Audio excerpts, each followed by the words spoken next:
ডিগ্রিচর মাদ্রাসাপাড়া গ্রাম নিবাসী দীর্ঘচর মাদ্রাসাপাড়া নিবাসী আমি মোহাম্মদ ইউসুফ আলী আমি মোহাম্মদ ইউসুফ আলী আমার কন্যা আমার কন্যা মুসাম্মদ ইসমাতারাকে মোহাম্মদ ইসমাতারাকে তোমার দেওয়া তোমার দেওয়া 1.5 লক্ষ টাকা 1.5 লাখ টাকা দেনমোহর ধার্য করিয়া ধার্য করিয়া তার মধ্যে তার মধ্যে গহনা বাবদ গহনা পাবন 24,600 টাকা 600 টাকা নগদ নগদ বুঝিয়া পাইয়া বুঝিয়া পাইয়া বাকি টাকা 20 টাকা কর জমা রাখিয়া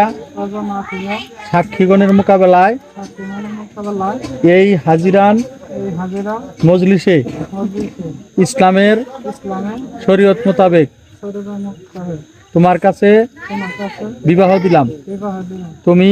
তুমি মুসাম্মদ ইসমাতারাকে মোহাম্মদ ইসমাতারাকে স্ত্রী